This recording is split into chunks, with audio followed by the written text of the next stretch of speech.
don't play at all, they cannot pay Jeremy Pruitt and his staff. I'm sorry, I'm making it shake. It's okay.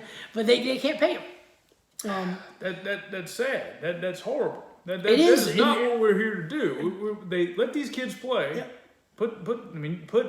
Don't even allow fans and stands. At this point, I don't care. I would stand I would go to a stadium with 100,000 people right now. I don't care. I'm past the point. I need to get out. I'm over this. Now, if you don't believe me, do the research. One team can afford to pay everybody if they don't play football this fall. One team. I'm not going to tell you who it is. I want you to go figure it out for yourselves. SEC team? It's an SEC team. Interesting. You know, in my opinion, the Big Ten is probably, I mean, this is just my opinion. I don't have any facts to back this up other than the fact that the Big Ten, the schools are huge, so their alumni base is bigger. You know, they graduate more kids. Their alumni bases have always been huge. You know, each year they're graduating like just a shit ton of kids. Going into the workforce. So I would have thought it was one of them just because maybe donations and stuff like that. But no, it's an SEC team, and it's not an SEC team you would think. You know, most everyone thinks, oh, it's got to be Alabama. They won 1 million national titles. It's not Alabama. Right. And maybe that's because they've won so much. They've got to pay Saban and all the assistants just a shit ton of freaking money. But I don't know, man. I'm bummed out. I know you guys love college football just as much as we do, and it fucking sucks. And I got a little beef to pick, and I don't mean to go off in a direction, but yesterday's video I talked about the media just being negative. I mean, it doesn't serve. I mean, I get it. They're reporting the facts as they see them. That is their job. I get it. But it doesn't serve anybody any good to just be negative. Just like all the comments when they say, oh, there's like X amount of days till college football season, and then you see like 4 or 5 people comment, yeah, but we're going to have a football season. We're not even going to have one. Just cancel the season. It doesn't serve anybody it doesn't do anybody any good to post that shit. And in our group, there's been a lot of people that say, we're not going to have a season. Fuck you. All right? Seriously, fuck you. Because if that's all you have, you know, I'm not trying to be like this most positive person in the world, but seriously, all you're doing is every single time, we're not going to have a season, we're not going to have a season, we're not going to have a season. Oh, there's so many positive cases. Fuck you. That doesn't do anything than just perpetuate the negative attitude and bring negativity. You know, you don't need to post something positive. Just don't say anything.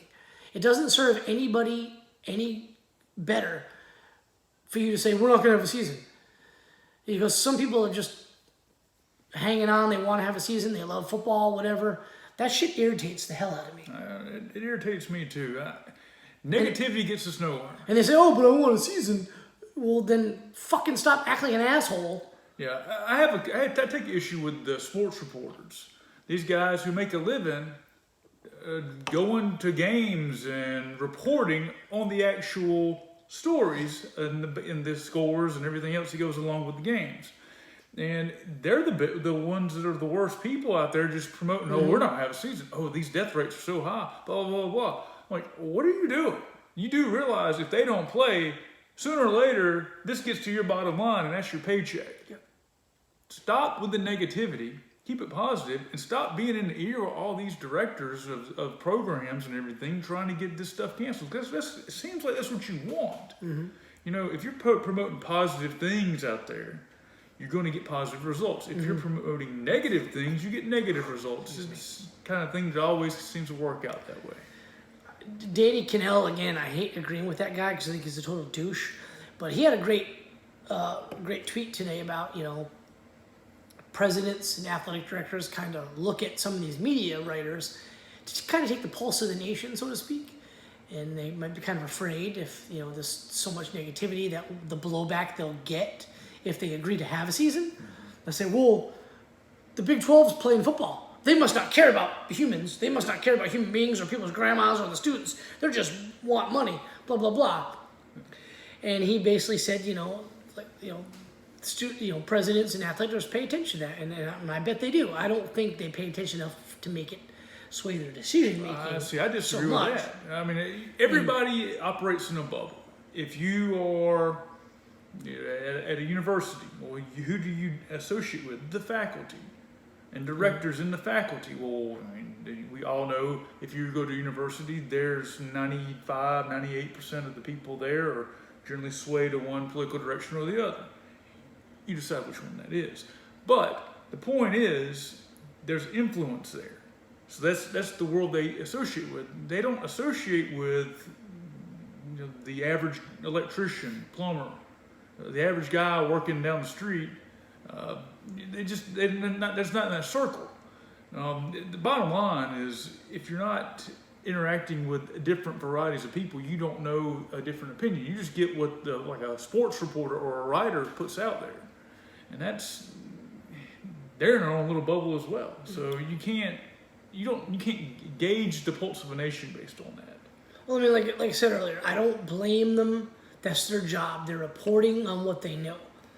But if there's no football season, they don't have anything to write about. Mm-hmm. And at that point, they are costing their company money. Right. And in this economical climate, they are going to lose their jobs. Mm-hmm. Not all of them. I know Stuart Mandel is one of my favorite sports writers, and I believe he's one of the owners of The Athletic, which we subscribe to. But I mean, if he's not going to lose his job, but if they don't have a football season, he's going to have to lay off some people. And I know he doesn't want to do that. The USA Today, no one's reading Dan Wilkins' fucking columns anyway. That guy's a shitbag. And as for ESPN, they're down big. They're like down 6% this year. Yahoo, same thing. It's not good, fellas. Your industry's going down because you got woke and you went broke. Yahoo Yahoo Sports isn't a huge moneymaker for Yahoo. And if there's no college football season, guys like Pete Thamel, what the hell are you going to do, dude? You're not really contributing a whole lot to the bottom line. So, I mean, and again, I want to say it one more time. I don't disagree with what they're doing because they're reporting on what they know. Today, Dan Wolken tried to defend his stance in the last couple months, saying he's been talking about this because he knew these were huge concerns that were going to possibly, if not addressed correctly, would block college football season from happening. So he's kind of trying to defend himself when literally he's being a giant bitch this whole time. You can present facts, data, and observations and not be a complete shitbag. It's totally easy to do. Just communication skills, choice of words. I think this is going to be a two-part episode because we're running up on the 20-minute mark, and YouTube is going to probably cut this in half, or we won't have to. But anyway, or it's going to get axed because I've said fuck a bunch of times. Yeah, it is what it is. Well, isn't YouTube like you can say you can cuss? You can say fuck, I've heard it. hell, all that good stuff. I've heard it too. You just won't get monetized for it. Yeah. And then after that, who knows? But anyway, it's been good. I hadn't seen this guy in a few weeks, and other than seeing a few metal channel yeah, stuff. I gotta do another one of those pretty soon. Yeah. So hopefully we are playing football here in 2 weeks, and all this is just speculation. Just stay positive. Yeah. Just stay positive and stay safe. Mm-hmm. Wear your masks. We were talking about that earlier. We don't like doing it, but we do it. Yeah. Stores require it. Mm-hmm. Be respectful of their wishes. And just put the freaking mask on, for Christ's sake. If they're out there working, so they're making what, $7.50 an hour. Don't cause a scene and get them in trouble with their boss, and don't get yourself in trouble, and don't get on social media. Yeah, don't get your ass fired for wearing a mask and getting on fucking video. That's what they're doing now. They're firing people for doing that stuff. Just, stop. I mean, I understand not wanting to comply. I don't want to comply, but I also don't want to end up losing my job and all this other stuff that's going on around because it ain't worth it.